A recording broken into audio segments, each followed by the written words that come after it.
Hey everyone, I'm Michael Majors. And I'm Ross Merriam. And you're watching the Versus series on StarCityGames.com.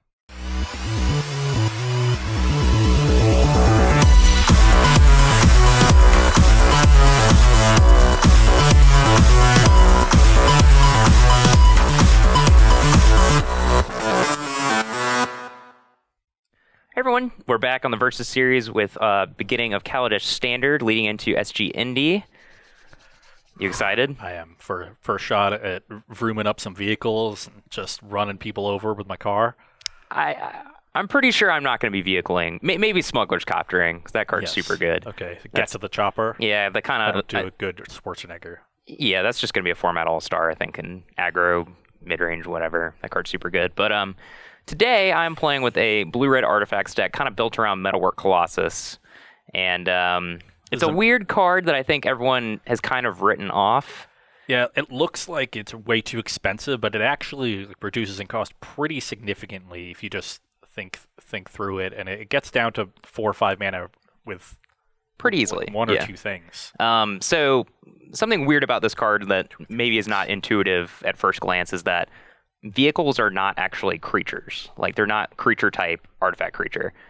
They are just artifacts. So, for instance, you cannot Dustwatch Recruiter into one of them.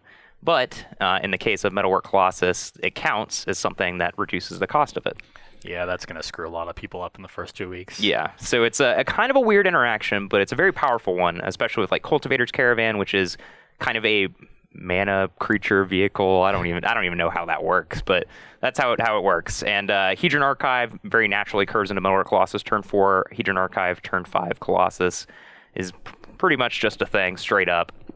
And then when you kind of throw in like some Prophetic Prisms and, like I said, Cultivator's Caravan, some incidental artifacts, I like Key to the City in my deck, which happens to be very good with my undercosted 10/10 that has no evasion. Also a nice way to like backdoor Kozilek's Return, which is another feature in my deck. Another kind of understated fact of Sanctum of Ugin is it triggers off of Metalwork Colossus. So that's pretty cool. Yeah, it's just the majorest deck if I've ever seen one. There's a lot of weird stuff going on.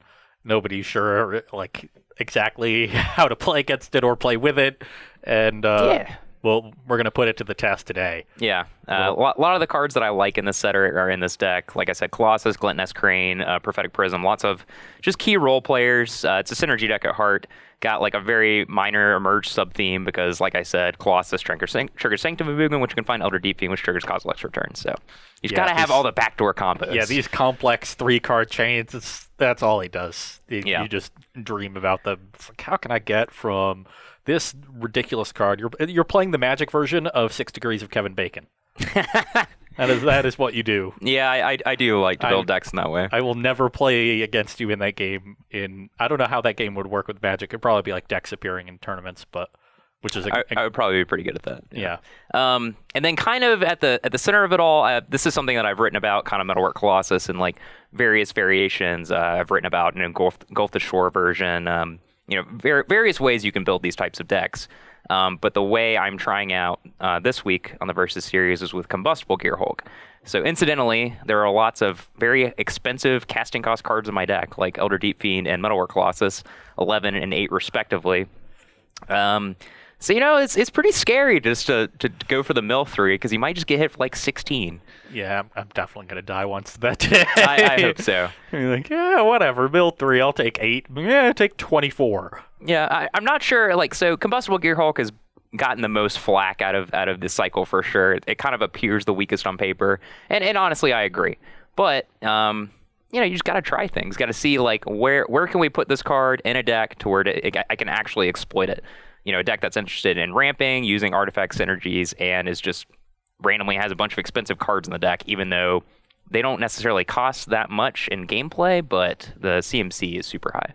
Yeah, there's obviously Punisher mechanics have always disappointed, but there's one case where Punisher mechanics are good, where the two abilities are fairly closely aligned, so you're often going to be in the situation where they're both good, and then there's just a certain point at which the power level of the two sides makes them both good in such a wide array of situations that it doesn't matter. And Combustible Gearhulk's two sides, like if you can make the damage side that potent, where you're dealing 8, 10, or even more damage pretty consistently, then suddenly like, you you're at a point where your opponent is actually in a bad spot and the card is just good.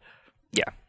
Also, kind of, it's not going to show up much in this matchup. Maybe post board when Ross gets some Chandras, but I think an understated aspect of this card is it's like enter the battlefield like you either draw 3 cards or kill your opponent's planeswalker. I think that is a good aspect of this card that people haven't really talked about. So, gonna show it off. Don't know how it's gonna play out. Ross is playing a very aggressive mono red deck, which might be able to get under me and punish me, but I do have some sweepers and some smaller creatures that stall the board. We'll see what happens. Yeah, I'm hoping you cast Gear Hulk, I let you mill 3, I take about 14, and I just untap and kill you. Very possible. That's the goal. I'm just going to play a bunch of really cheap creatures, and I wrote about some aggressive decks in Kaladesh this week, but I want to try out Bomat Courier, which is a sort of interesting, aggressive, but more resilient type aggressive creature. Like it's a Raging Goblin, which is really weak on paper, but when you attack a couple times with it, which is pretty easy with a Raging Goblin that no one ever wants to kill, suddenly you can draw 3 cards off of it because you've emptied your hand, or maybe you have 1 card left, and hopefully it's a Fiery Temper. And yeah, you get to discard the Fiery Temper Madness and do some cool stuff. So we got a mono red deck that can go a little bit later in the game with things like Bomat Courier, with Smuggler's Copter, which we've talked about, which is just great, and with Fleetwheel Cruiser, all these powerful vehicles and powerful artifact engines. PNLR is a card that gives you a mana sink going along. So our cheap creatures are going to be backed up by some really nice, powerful red effects that Red hasn't really had for the last year or year and a half in Standard. Won 2 straight Pro Tours, and then, man, did it go downhill real fast. Yeah, for sure. It mostly got featured as an enabler for Kozilek's Return. And on the backside of a couple white cards. Yeah. Avacyn, Red All-Star. and then Incited Rabble on the backside of Town Gossip Monger. So hopefully we'll let red decks get their groove back with some good old-fashioned beatdowns. Yep, let's roll some dice. Ooh, you won last week. You broke like my I did 3.5 month winning streak. Bomat Courier is like kind of the antithesis of Goblin Guide now that I think about it. 2 pair? Oh no, you got me again? 2 pair, that's so many pairs. All right, we're here for game 1. I'm on the play. My hand looks pretty good. We're going to need another mana source, but I think we'll be all right. And my hand looks fine. This card's a little bit awkward, but we got some stuff to do. Go. Okay, I am going to play a 1/1. Ambitious. It is ambitious. I would really like to draw land next turn, so I'll do this. Go. Attack for 2. What a jerk. I'm going to need that. Nice. 19. 1/1. It's okay. Now I have a 2/2. Just upgrading. Play this Pilgrim's Eye, get a mountain. Your turn. Okay. Well, can't beat a Kozilek's Return in a million billion years. But I can attack for 4. All right, 15. You can go. I'm hoping that Michael would use his K-Return on that turn instead of playing Pilgrim's Eye, given that it was a nice, clean 2-for-1. But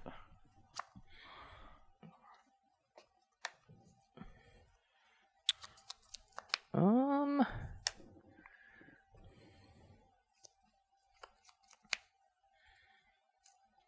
think I kind of just want to set up some more, because I'm not really under that much pressure. So I'm going to play Gluttonous Crane, trigger. First of many misses. yeah.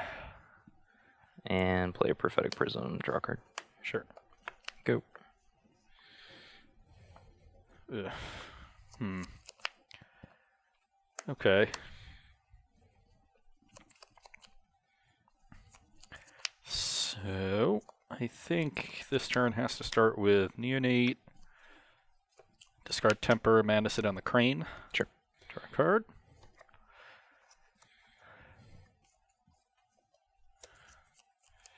And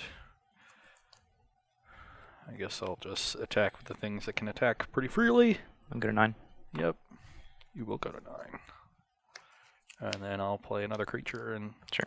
continue to hope that Michael never draws Kozilek's Return ever.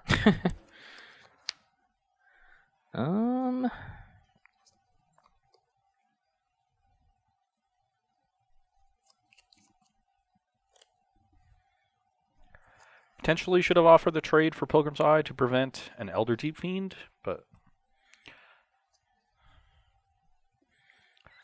I don't know. I imagine if Deep Fiend comes down, I won't lose much, but I'll essentially get time walked. Yeah, I don't know. A little worried that this Pilgrim's Eye has just stayed in play a bunch. Guess I'll just say go. Yeah.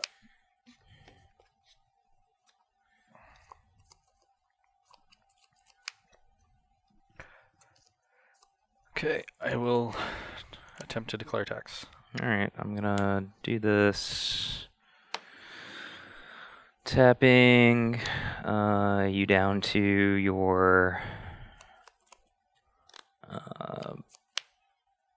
apprentice, I suppose. I think apprentice is the right one. And I'm going to do this, but I'm not sure for what yet. Both Deep Fiend and Metalwork Colossus are pretty interesting here. So I could play this next turn, and that would give me 7, so my thing would cost 4, so I'd still be a mana off of doing it. Kinda think I just want to get another Deep Fiend for right now. So it can trigger a Kozilek's Return if we draw it. Mm-hmm. Another Deep Fiend. You don't say. Yeah. Pretty normal stuff. So I can, I guess, sacrifice this Thopter to let my apprentice deal 1. That doesn't seem really worth anything. Does not seem particularly good. You can go. Yeah, I probably just missed a point by not attacking with that Thopter. So if Michael ends this game at 1 or virtual 1, then you can yell at me in the comments. Oh, they will. I give you permission. Oh, they will. You get 1 for free. After that, you gotta pay. I'd really like to find a spot to use this. So I can, like, take this turn to cast these and, like, open myself to a big attack. I can also just, like, play this, use this defensively again, and just hopefully get another turn. Which I think is probably just my best bet. So I'm just gonna attack. 15. Play Cultivator's Caravan.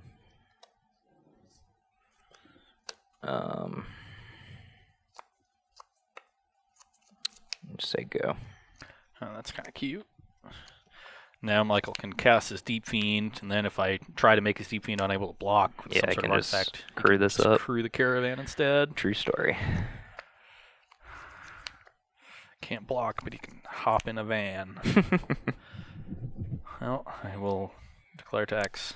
Yeah, just same. I'll tap you down to your apprentice, sack this, and I think, yeah, I'm just gonna get another Deep Fiend. It's just, I don't know. I mean, I think I can just win with Deep Fiend chains. Yeah. Well, do you just have more sanctums?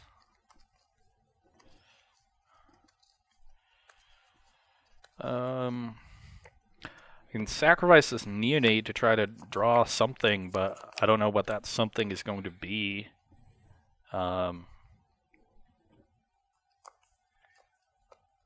It's not like a vehicle is protected from Deep Fiend. It can tap any permanent, so I don't really see the point in sacrificing it. I can't really get a second body by drawing a Pia because I already have a Pia in play. Yep. You can go. Ooh. That's not a good sign. Ooh, me oh my. It's not a good sound. What do you think it is? Guess. Do you think it's a Kozilek's Return? I'll cast it. Okay, well, I'll sacrifice this and discard a mountain. Yep. Smoosh. I'll go to 10. Go. And yeah, we're in trouble.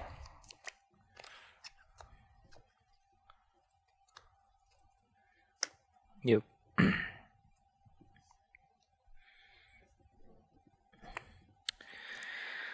Well, one of these days I'm going to get to use one of these cool new cards, but it turns out Deep Fiend Sanctum and Cosmic Return are good.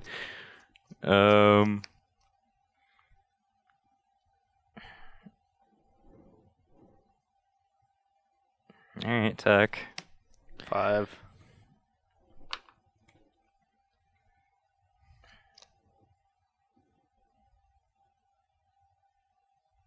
It's just probably no reason to move. Yeah. Go. I guess I'll play this.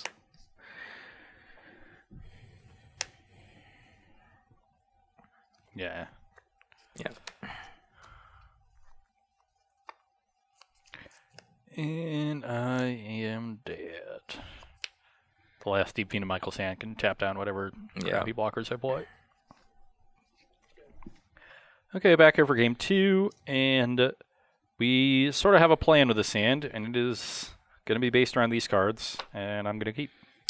Over my side, took a mulligan to 6, but we have a nice mix of some early stuff, so I'm going to keep, and I will scry into this, which we are a ways off right now. Need to find a land, so I'm at the bottom. All right, we'll play a Raging Goblin. Yep. And got a card under it. You're at 19. Go. What could it be? Could be anything. Could be Bone True Giant. Yes. That was not a good draw. Might have been the worst draw in our deck. 18. Okay, so given the Bomet Courier incentivizes me to empty my hand as quickly as possible, I'm just going to 3 Michael right now. Jeez. Upstairs. You can go. Goodness gracious. I'm going to play a crane. Oh, no. Get a Cultivator's Caravan. Pass the turn. How am I ever supposed to beat that card?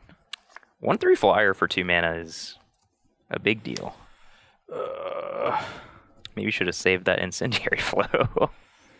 No. Are you just going to flow it this turn? No. Alright. You just do whatever pleases you over there. You can go. Jeez.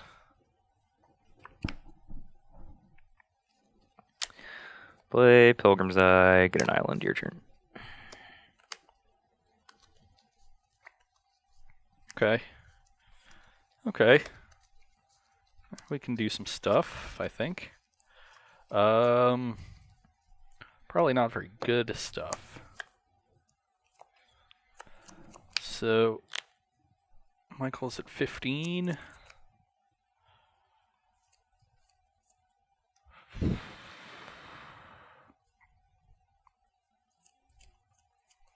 Yeah, as awkward as this is, I think I'm just going to hardcast this Temper on the Crane and attack for 2.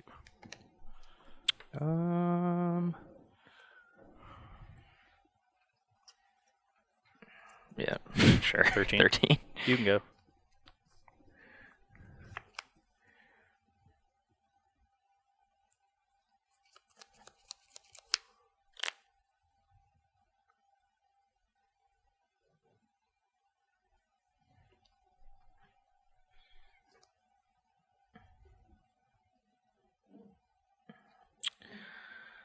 I think just walking Ross down is just going to be better than getting cute. Someone's to attack you. 19. Go. Tap all my stuff. Tap you down to the courier. And I will get another Deep Fiend.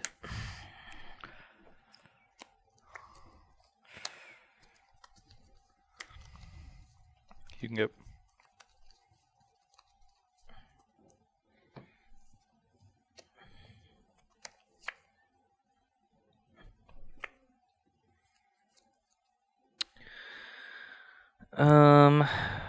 Right, attack you. 14. Play a Sanctum and pass the turn. Stop drawing so many of those. I have 4. So good. Okay, well, This isn't going great. Not gonna lie. Probably have to be more aggressive in killing these Pilgrim's Eyes. The inconspicuous Pilgrim's Eye. Underrated for all time. You're at 13. Just gonna get Deep Fiended 2 more times in a row. I'm just never gonna cast this in this video, am I? That's just sad.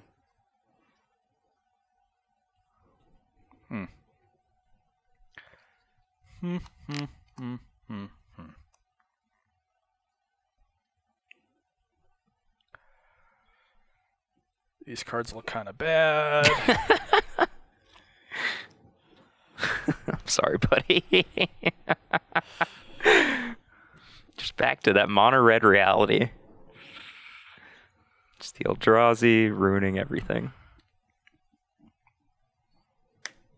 Trigger. Sure. Go. Okay, return you. Ugh. Oh no, I guess the apprentice lives, doesn't it? Oh yeah. Maybe I should. So you just have to well, if I respond- respond to this, then you just Then hit you me just for take 5. 5. That's interesting. I'm at 13. Yeah, whatever. I'll just K return. Yeah. It getting in the graveyard has value. Do I get to look at these now? I don't know. That's actually a good question. I don't think so. Okay. I'll believe you. I mean, I'm not positive. I'll play this Cultivator's Caravan. And attack you for 5. Go to 9. Your turn.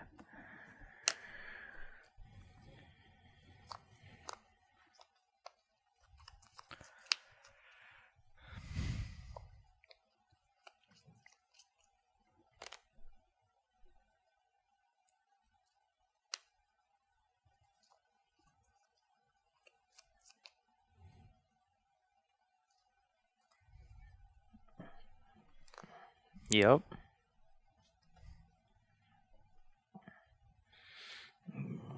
Deep Fiend, tap all your lands, K return you. Sack this. Get Deep Fiend. Okay, back here for sideboarding. On my side, the only card I really want to bring in are Chandra's, and I'm going to bring in an additional land to help cast them on curve. I think that as I was playing the deck in the first couple of games, it did seem fairly mana intensive in some of the games. I definitely wanted to hit the first 3 land drops all the time. The 4th one was fine. Game 1 I flooded a bit, but what are you going to do? And then I'm just cutting some of the cards that match up poorly against what Michael was doing in games 1 and 2. Scourge Wolf is just a 2-drop that dies to the front half of K-Return, and while my deck is pretty vulnerable to K-Return in general, Scourge Wolf is clearly just the weakest creature there. And then Cruiser matches up so poorly against Michael's big blockers, so unless I sort of curve beautifully into it, the Elder Deep Fiends and Combustible Gearhulks in his deck are going to be able to block it pretty effectively, and he has the ability to even K-Return it at instant speed. So the vehicle nature, the fact that vehicles are typically resilient to sweepers doesn't hold as much water against a card like Kozilek's Return. And then if I do curve beautifully into a 4-drop, if it's Chandra, that should also just do enough damage by itself. So yeah, Chandra's definitely a lot more resilient. Over on my side, I'm basically trying to lower my curve, bring in more sweepers, Filigree Familiar, which is a nice card to emerge off of. It's an artifact for Glintonous Crane. It's an artifact for Incendiary Sabotage, which gives me an additional sweeper that happens to be very good against Fleetwell Cruiser and small red creatures. Also gains some life. Cards I'm taking out, Chandra, not really the axis that I'm trying to fight Ross on. He goes a little too wide and a little too low for the minus ability to be super high impact. Combustible Gearhulk, I saw it in the first couple games where 1 or 2 of them would be sitting in my hand, and don't really have time to cast it in these kinds of matchups. I'm probably happy drawing 1 just as a top-end finisher, but drawing 2 is definitely poor. And then cutting a Key to the City, kind of just not what we're trying to do in this matchup. I don't need something to get my big thing through. I just need to generally stabilize the battlefield and I'll be fine. yeah, So just swapping Kalash cards you won't cast for Kalash cards you'll hopefully cast. yeah, pretty much. Okay, here for game 3, I'm on a mulligan to 6 with a hand that has the potential to be quite fast, but we are certainly going to need a little bit of help. Over on my side, I have a 7 that needs another mana source, but we have this to help us fix our problems kind of on both fronts. So we got a nice mix of cards in the matchup, so I'm happy to keep this hand. Yeah, don't need that one. Fruit bat. Go. Ooh. So... Jeez. Attack for 2. 18. You can go. Prism. Go. Okay, if you could never have K return ever in your life, that would be great. Ooh. Well, I am taking 7 this turn. Yeah, brings you to 11. You can go. Thankfully, Ross's only artifact is a creature with 2 or less toughness. I think this is going to be quite dandy for us. But I'm going to pass the turn.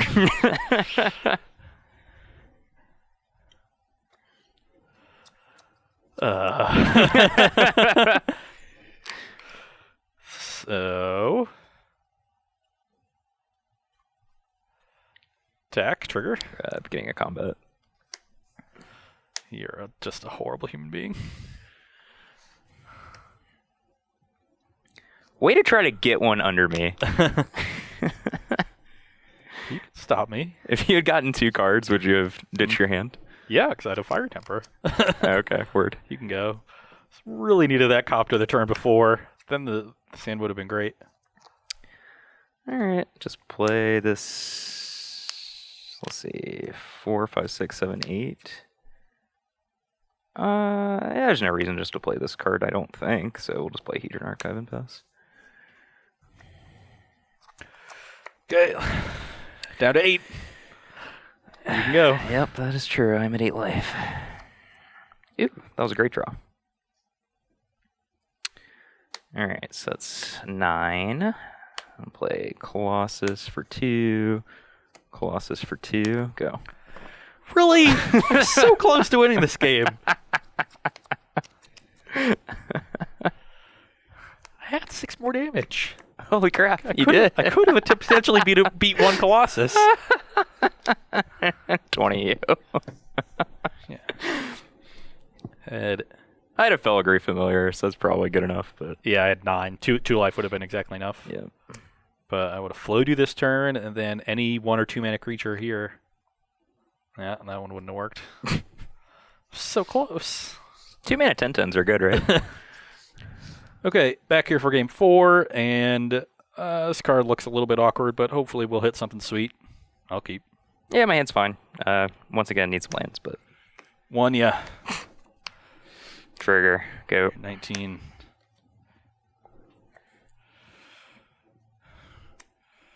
One Yep. again. You're 18. Flow ya. You're 15. God. Gotta empty your hand. Oh, goodness. Trigger. Draw. Go.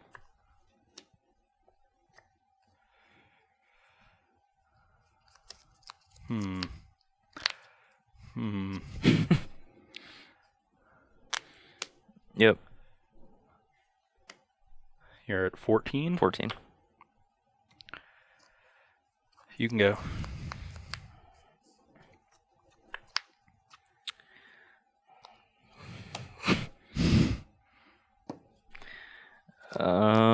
Go. End of turn. 6 ya.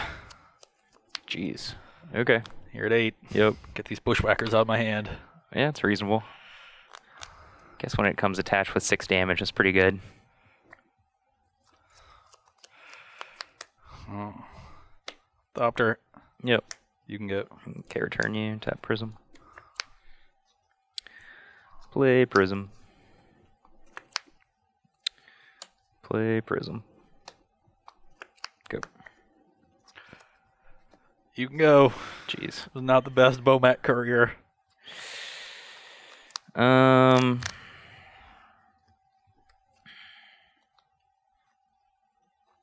think I just want to I'm at 8, and you have how many cards in your hand? 2. 2. I mean, I guess there is some risk to not just playing this card this turn, so... Well, I don't know. It just gives Ross, like, more draw steps by a significant margin, too. Yeah, whatever. I'm just going to play Hedron Archive, play Key to the City, play Colossus, go. Okay, then. I believe I am now drawing dead, but we'll keep playing. I will key the Sabotage, and then... I'm not even going to... Never mind. I'm off it. Definitely drawing dead if he has Sabotage in hand. Yeah, whatever. Attack you. 10. Alright, play a Filigree Familiar. Both at 10. Go. Incendiary Flow, you're familiar. I'll Sabotage in response. Yeah, sacrifice again. Draw a card. Okay, we got one last shot here, folks. One more. We can try to avoid the embarrassment of losing to 52 arbitrary cards, 4K return, 4 Deep Fiend. 3 Deep Fiend. Jesus. This is a solid hand, though, so we're going to give it the best we can. Yeah, my hand's fine. I mean, Ross's Savannah, chances us missing our third land drop, I guess. Go. There we go. Getcha. All right, 17. You can go. Yep. Play Prophetic Prism. Go. Okay. Apprentice. Yep. Bushwhacker. Oh, man. Trigger Bushwhacker. Okay, all right. It's 10. The pressure's on. I'm at 7. You can go. All right. Need a land here. Oop, found it. Dead. All right, okay, return you. Go. Don't think it's worth the risk of giving Ross the 2 cards. Just like You waiting. go. Yep, okay.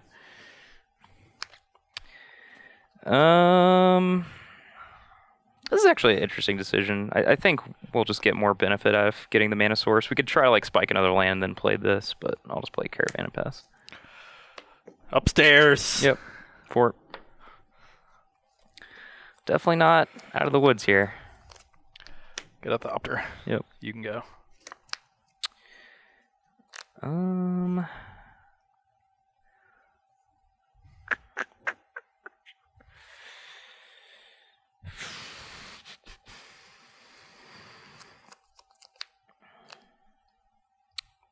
Go.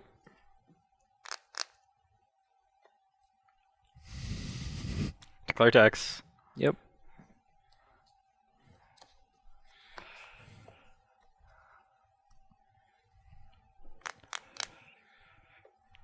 Upstairs. Yep. You're at 1. I'm at 1. You can go.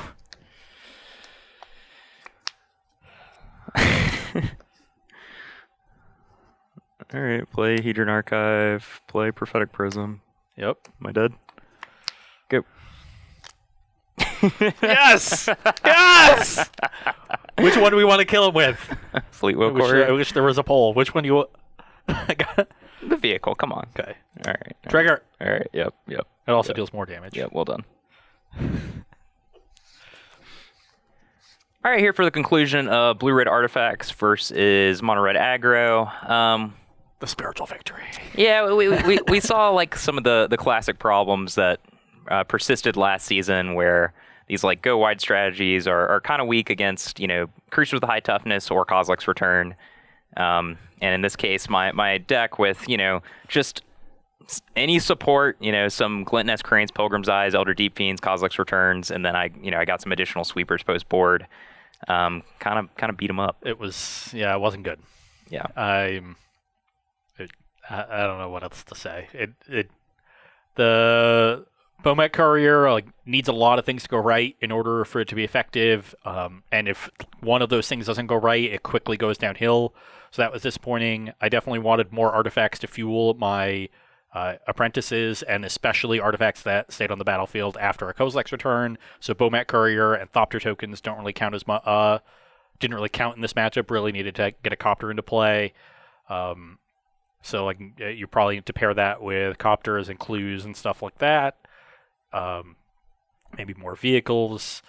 Pia was certainly just very weak at K return. This is definitely not the matchup for it, but it was tough for me to cut it in my deck, given the rest of it. Just the entire deck is weak to sweepers like that. So if we see Kozilek's Return and Elder Deep Fiend be as prevalent as they were for the last few months in this standard, then any deck built in the way that this deck is built is just not going to get there. There are other decks that, like this one, usually white-based, as we've seen for the last few months, because of Thalia's Lieutenant being able to pump all your 2 toughness creatures into 3 toughness creatures to help them survive the front half of K-Return, and you can usually race the back half with a well-timed removal spell on the Emerge Enabler, like Pilgrim's Eye. But the vehicles are going to push people to be playing a higher density of creatures and less interaction, and that is going to make you naturally weaker to Emerge creatures in that way. So it's going to be a tough balance to strike, and this deck certainly was a swing and a miss.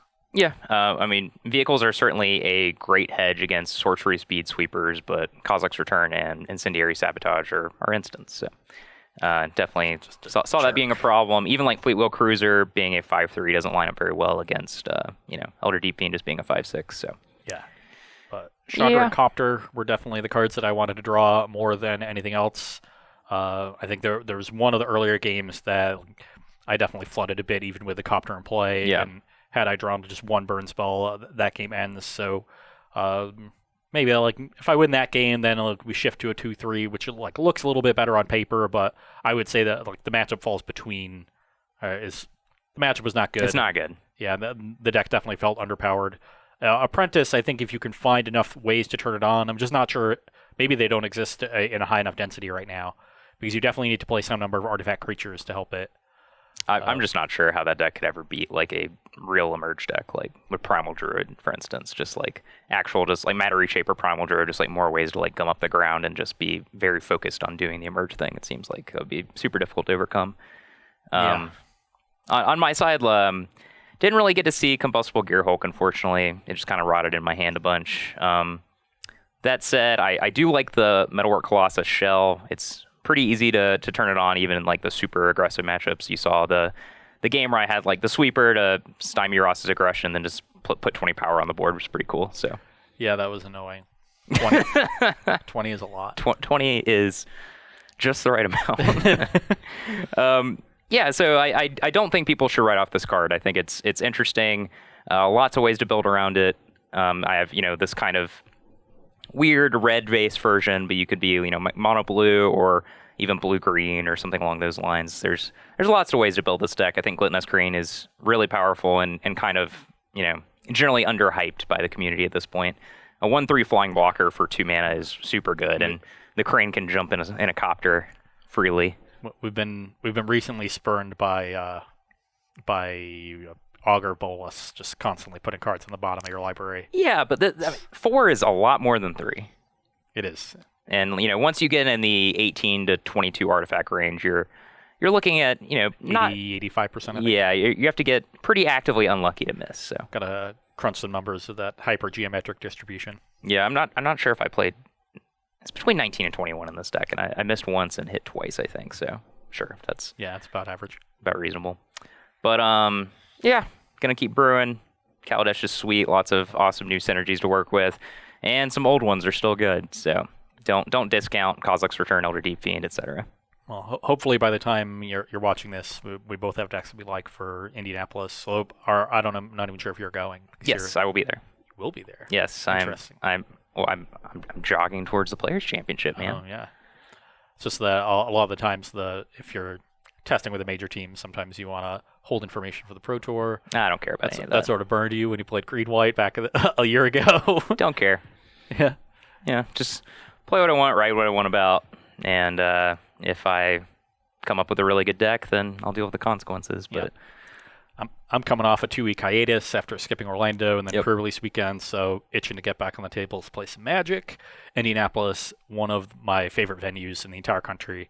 Second to Columbus in my eyes. Yeah, Columbus is up there, Indy's up there. I like Providence a lot. And I like Portland. They've been in several different places, but there's one place downtown in Portland that I like a lot too. Yep, should be a lot of fun. Cedric and Patrick are commentating 2 in a row. So, man, you guys are so lucky. We're all lucky. Yeah, you gotta count your blessings in this case. Yeah. Well, this is maybe the like 6th this year. We'll keep a tally. Yeah, I'm not sure. But the first set is always one of the most fun times for coverage. We get to see a bunch of new decks. Hopefully, and now we don't even have the specter of collecting company hanging over us. Yeah, like last time we got it didn't suck, but it was like kind of lame. It was just like Band Company with more toys was the best deck. Yeah, it was like going back to Theros, where just every set came out and it's like, yeah, we can just Rabid mono black still. Yeah, we can just mono blue, mono black people. But yeah, Kaladesh is awesome. Lots of cool new cards. I know you guys just enjoyed the pre-release and got a taste of it, so that's awesome. But join us this weekend in Indianapolis, either on SG Live or in person. We'll see you next week.